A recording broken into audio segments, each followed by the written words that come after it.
Et salut internaute, ça me fait super plaisir d'être avec toi aujourd'hui. Et le sujet, c'est ça.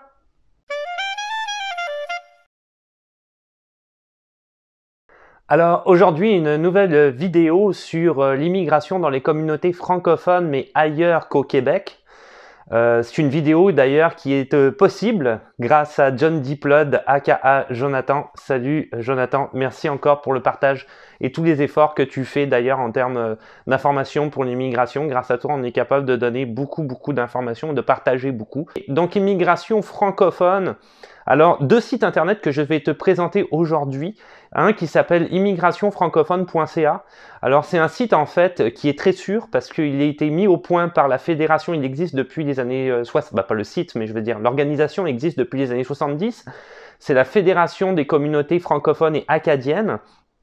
FCFA, je pense, ça s'appelle. En tout cas, tu verras directement sur le site internet, tu le comprendras.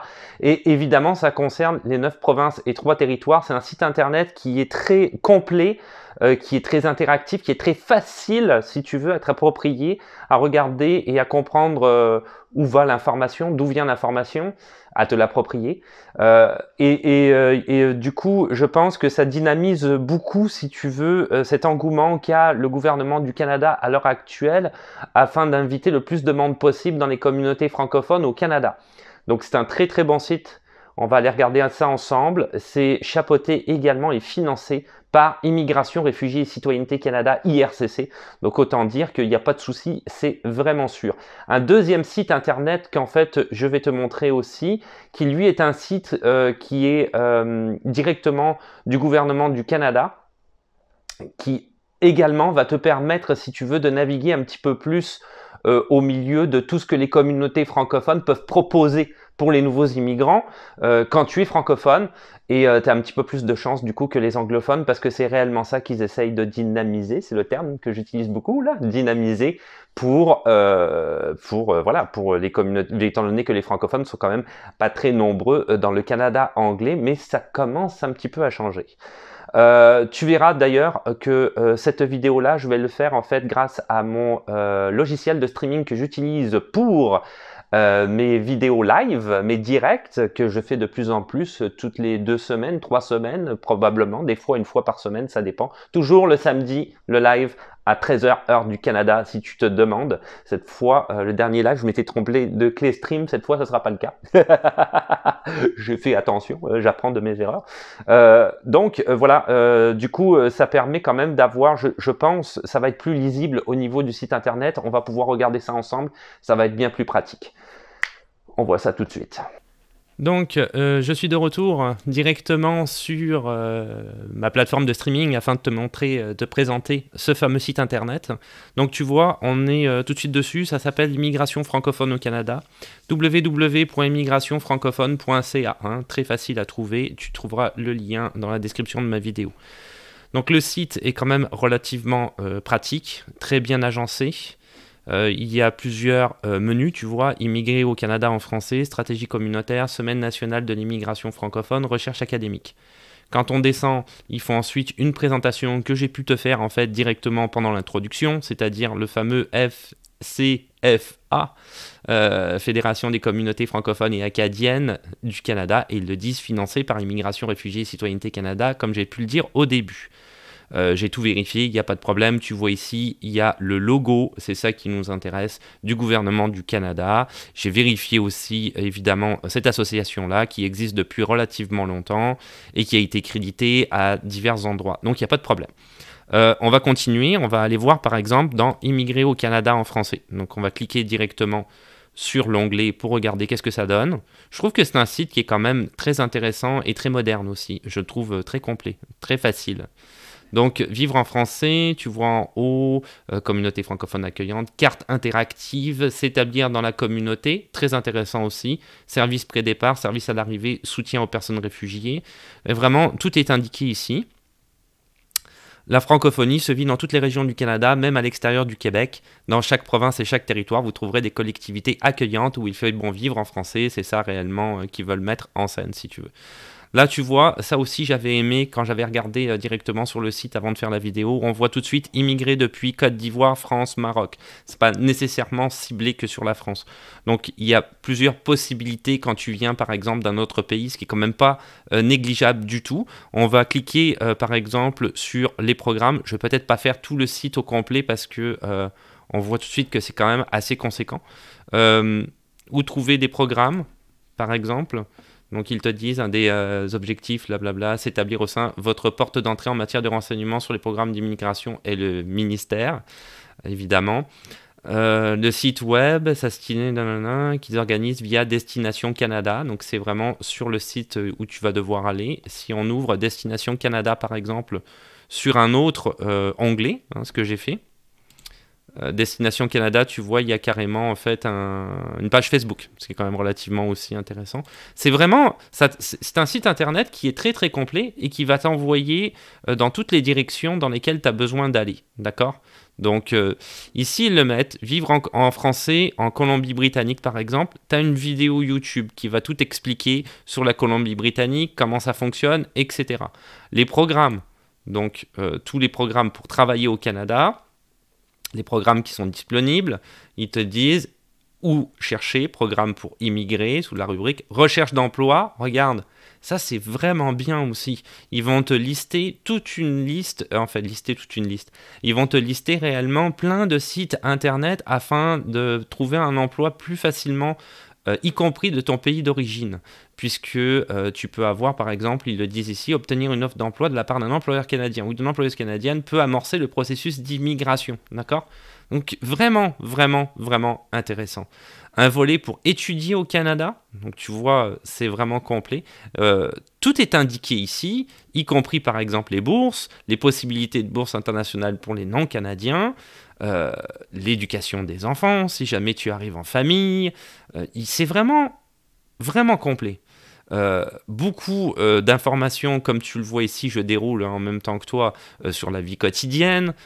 Donc ça, c'est quand même des informations qui peuvent être réellement intéressantes. Tu vois toutes les lois, la conduite au Canada, comment ça se passe, les transports en commun, la santé, où est-ce que tu peux aller chercher des informations sur la santé, comment se passe l'assurance maladie. Beaucoup de choses. Logement, bon ça c'est très bien aussi. Évidemment, il renvoie à Kijiji, ça c'est un site internet sur lequel je parle relativement souvent, notamment dans les lives. Si tu cherches un logement, c'est quand même pas mal le site de référence, je te dirais. Tu peux aussi trouver d'autres choses sur Kijiji, notamment des emplois, ce genre de choses-là. Les banques et finances, tu vois, ils t'indiquent tout sur les banques, la devise canadienne, donc apprendre un petit peu comment ça se passe la monnaie ici, les impôts, les taxes, comment tu produis ta déclaration. Moi, je conseille toujours de passer par un comptable. J'avais fait une vidéo d'ailleurs là-dessus sur Instagram. Donc c'est quand même assez... Il y a une foire aux questions, donc réellement, si tu as des questions donc, que tu te poses, et au lieu d'aller chercher sur internet, tu peux déjà aller essayer de pêcher l'information dans la foire aux questions. Évidemment, tu peux t'abonner à leur infolettre, ce que moi je conseillerais, puisque tu vas avoir toutes les dernières infos par rapport au site internet, je te dirais, qui pourraient être pertinentes par rapport à ton processus, où est-ce que tu en es, etc. D'accord ? Dans un deuxième temps, on va aller voir, parce que ça m'intéresse beaucoup, donc on a fait quand même pas mal tous ces onglets-là au travers desquels on a voyagé. Vraiment un site internet que je trouve complet et qui met des liens qui vont te renvoyer à des sites clés qui peuvent être très intéressants dans tes recherches.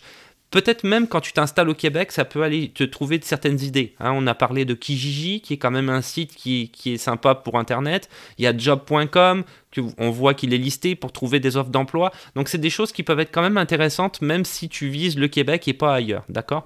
Si par exemple je clique Côte d'Ivoire, j'avais déjà été voir un peu au préalable, j'ai préparé un peu ma vidéo quand même. Tu vois, il y a plein de choses qui sont vraiment intéressantes aussi, qui valent la peine si tu veux d'aller voir. Et ce que j'ai pu voir aussi, c'est qu'en préparant la vidéo, si tu viens de Côte d'Ivoire, c'est parfait, mais si tu viens d'un autre pays d'Afrique, à ce moment-là, tu peux aussi trouver des informations qui sont quand même relativement intéressantes. Donc ici, évidemment, première association qui te donne ivoirienne ou ethno-culturelle au Canada.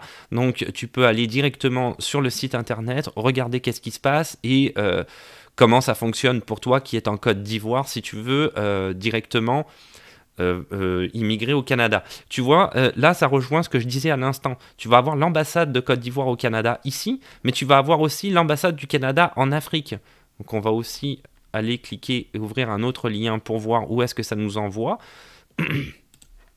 Le Canada et la Côte d'Ivoire, ça nous envoie directement sur un site internet du gouvernement du Canada et tu vas avoir beaucoup d'informations qui sont reliées directement à toi par rapport à la Côte d'Ivoire. Ça te donne aussi, pour la Côte d'Ivoire, par exemple, les adresses. Abidjan, c'est la capitale, donc ils te disent exactement où est-ce que c'est, le bureau délégué, etc., etc.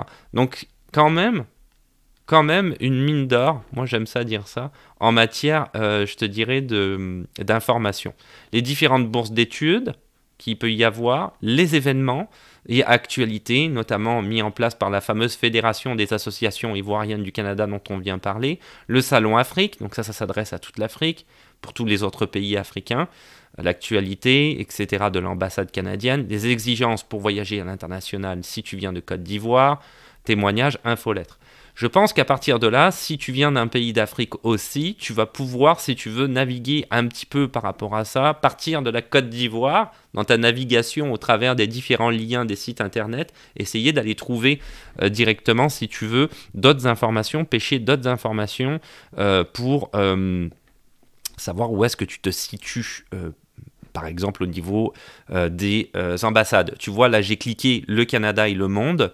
Donc déjà, il y a plusieurs informations que tu pourrais aller chercher juste en regardant comme ça rapidement. J'ai tout de suite trouvé quelque chose. Donc ça peut être quand même très intéressant et surtout, je te dirais, très constructif en matière d'informations que tu peux aller chercher et que tu peux pêcher directement sur Internet par rapport à ça.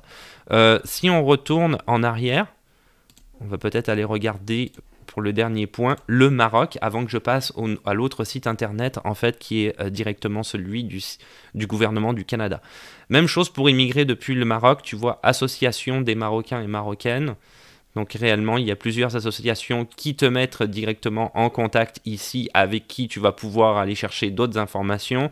Il y a même tu vois une association de Islamic Association of Saskatchewan, si jamais par exemple tu es de religion musulmane et que tu veux pouvoir t'intégrer dans ta religion, ce qui est tout à fait louable en Saskatchewan, c'est sûr que cette association-là va pouvoir t'aider. Il n'y a pas de souci, là, c'est clair et net. C'est des associations, encore une fois, qui sont légitimes. Donc ça, pour moi, c'est important. Il n'y a pas d'arnaqueur ici, ok ? C'est quand même très important de t'aiguiller quand même vers des gens qui valent la peine, quoi. Des bourses d'études qui sont quand même envisageables. Destination Canada Forum Mobilité, j'en avais parlé récemment dans le live justement, j'avais dit aux gens de les mettre dans leur marque-page parce que pour l'instant les dates d'inscription sont terminées, mais il y en a quand même souvent et ça te permet si tu veux d'aller voir virtuellement, d'assister à certaines conférences et potentiellement de peut-être même trouver des offres d'emploi, donc c'est pas négligeable, tu peux aller voir et ça te renvoie au site internet sur lequel on est également. Donc tu vois, tout ça c'est quand même très intéressant, très pertinent, encore une fois l'infolettre. Site internet que je trouve vraiment très complet et qui peut même s'adresser à des gens qui viseraient le Québec parce que ça peut te donner des informations quand même pertinentes. Deuxième site internet dont je voulais te parler, c'est le site qui s'appelle Initiative des communautés francophones accueillantes. Donc pour le trouver, tu tapes Initiative des communautés francophones accueillantes directement dans Google ou sinon tu peux aller voir le lien qui va être dans la description de ma vidéo. C'est sûr que je vais le dire en conclusion. Je vais le répéter en conclusion, c'est certain. Je mets toujours les liens dans les descriptions de vidéos afin que tu puisses aller directement sur les sites internet de manière plus facile, quoi. Donc là, tu vois, c'est venez réaliser votre projet de vie en français au Canada. 14 communautés francophones accueillantes mettent tout en œuvre pour vous accueillir et vous aider à vous sentir bien dans votre nouvelle communauté. Alors ici, tu as une liste des 14 communautés, clairement citées. On ne parle même pas, si tu veux, de la région ou de la province en tant que telle au niveau du Canada. On parle carrément de la communauté. Donc Évangéline pour l'île du Prince-Édouard, Clare pour la Nouvelle-Écosse, Clare. Haut-Saint-Jean pour Nouveau-Brunswick, Sudbury, que je connais d'ailleurs, nord de l'Ontario, j'en ai entendu parler, je ne connais pas mais j'en ai entendu parler, Hamilton, encore en Ontario, donc il y a réellement comme ça, Hamilton aussi, j'en ai entendu parler, il y avait des gens que je connaissais qui étaient allés là-bas, au niveau qui était francophone. Donc tu vois, tu as Calgary, qui est la capitale de l'Alberta, si je ne me trompe pas. Donc Whitehorse, Yukon, ça c'est carrément un territoire. Iqaluit, Nunavut, ça peut être difficile, ces endroits-là. Les territoires, il faut te dire une chose, c'est que, ou Yellowknife, territoire du nord-ouest, il faut te dire une chose, c'est que les territoires ou le Nunavut sont des endroits qui sont quand même très reculés. Donc la plupart du temps, ce qui est très compliqué avec ces endroits-là, c'est surtout la bouffe qui coûte relativement cher, parce que c'est dur d'acheminer ça là-bas. Et tu te déplaces la plupart du temps qu'en petit avion, l'hiver, il n'y a presque pas de déplacement que tu peux faire ailleurs au Canada. Par contre, les salaires sont plus élevés puisqu'ils recherchent énormément de monde. Donc, quelque part, je te dirais, ça s'équilibre un petit peu. C'est des endroits où l'hiver est quand même assez rude. C'est des endroits où il y a beaucoup de nature aussi. Donc, si tu es vraiment dans la nature et dans cet état d'esprit-là, ça, c'est quelque chose qui va venir te chercher. Si tu es débrouillard aussi, il faut quand même être un minimum débrouillard parce que les tombées de neige qu'il y a là-bas, c'est pas celle de Montréal. Hein. C'est spécial. Ici, tu as un petit film de présentation, d'accord, que tu vas pouvoir mettre si tu veux, qui te présente toutes les communautés francophones telles qu'elles sont. C'est évidemment relativement sommaire, mais ça donne une idée hors Québec. Et ensuite, par la suite, tu vas avoir réellement des onglets qui peuvent être très intéressants. Bon, évidemment, si je clique sur le premier onglet à propos de l'initiative des communautés francophones accueillantes, tu vas avoir immédiatement, donc tu peux le lire, ensuite tu as des liens et qui te renvoient notamment à la Fédération des communautés francophones et acadiennes, donc le site internet dont je viens de parler juste avant, FCFA. Mais tu as aussi les 13 réseaux en immigration francophone, qui est un autre site internet sur lequel il te renvoie, qui peut être très intéressant. Planification de l'initiative sur une période de 2 ans. Durant cette période, chaque communauté s'est dotée d'un conseil consultatif communautaire permettant ainsi aux représentants de la communauté de définir les objectifs, etc. Donc en fait, ils ont une vision un petit peu plus claire et transparente de ce qu'ils envisagent, si tu veux. Donc c'est réellement l'échéancier, l'initiative, le budget, tout ce qu'ils ont entrepris, si tu veux, pour faire en sorte que les gens puissent convenablement immigrer dans une communauté francophone hors Québec. Comment immigrer dans une communauté francophone hors Québec ensuite? Donc tu as un lien qui te renvoie à un autre endroit, un autre site internet du gouvernement du Canada. Voilà, donc j'ai fait le tour de ce que je voulais dire. Ça va clôturer ma vidéo sur l'initiative des communautés francophones accueillantes pour ce site-là et les communautés francophones FCFA pour le site précédent. Donc pour immigrer dans une communauté francophone mais hors Québec. Et voilà, c'est tout pour aujourd'hui. Donc c'était cette vidéo sur les sites internet afin de promouvoir les communautés francophones dans le Canada. J'espère que c'était quand même relativement clair. Tu trouveras évidemment dans la description les liens des 2 sites internet que je viens de t'exposer au travers de cette vidéo-là. Je t'invite à y aller si tu es intéressé et à aller pêcher toutes les informations dont tu as besoin et éventuellement même à t'engager dans un processus d'immigration. Merci encore à Jonathan aka John Diplod. Vidéo terminée, objectif réussi. Donc, oublie pas de t'abonner parce que c'est plus facile de savoir quand est-ce qu'une nouvelle vidéo va sortir. Un petit pouce bleu, ça fait monter la vidéo dans l'algorithme, ça permet d'être plus lisible, ça permet d'aller rejoindre plus de monde qui sont intéressés par l'immigration et de augmenter notre communauté que je trouve très intéressante, surtout avec les lives. Il y a de plus en plus de monde comme Jonathan qui participe, qui m'envoie soit des informations à moi, soit pendant les lives, même dans les chats, je vois, les gens se partagent des informations entre eux. Donc c'est vraiment bien que ça devienne une communauté parce que les services d'immigration du Canada, malheureusement, sont pas très habiles en termes de communication. Donc au moins, si les gens arrivent à s'aider, à se donner des trucs pour vivre mieux au Canada, comme moi, j'essaye plus de faire parce que j'ai déjà immigré, mais en même temps, j'aide pour l'immigration. Si on s'aide tous entre nous, ça va être plus facile pour tout le monde. Je trouve ça vraiment bien. Je voulais juste dire ça. Tu trouveras évidemment les liens de tous mes réseaux sociaux dans la description de la vidéo. Ça comprend TikTok, Twitch qui n'est plus actif puisque maintenant ça se passe sur YouTube Live. Tous les lives, ça sera toujours comme ça à partir de maintenant, mais je laisse quand même le lien Twitch, quoique toutes mes vidéos Twitch, Les lives Twitch, tu les trouveras aussi dans la playlist live de ma chaîne YouTube. Mais si tu veux aller les voir, le lien est là. Et TikTok, naturellement, qui est beaucoup plus dynamique que ce qu'il était auparavant. TikTok, c'est beaucoup de la vulgarisation de vidéos. Tu sais, j'en parle souvent par rapport au processus d'immigration notamment, où je réponds à certaines questions. Ça peut être intéressant. Donc là-dessus, je termine et je te dis à la revoyure. Ciao, bye. J'ai eu beaucoup de mal pour faire cette vidéo parce que je suis très actif sur les réseaux sociaux. Donc j'essaye quand même de donner des informations qui sont pertinentes dans les réseaux sociaux quand ça arrive. Mais malheureusement, j'ai aussi des études, donc j'ai plus beaucoup de temps pour rien faire. Mais là, il a fallu que j'empiète sur les réseaux. Les études, j'empièterai jamais là-dessus. Donc j'empiète sur les réseaux sociaux, mon temps de réseaux sociaux, pour faire cette vidéo-là que je trouve vraiment importante et capitale. Je te dis à plus. C'était long comme conclusion. Je voulais juste... Ok, je voulais m'exprimer. Je pense.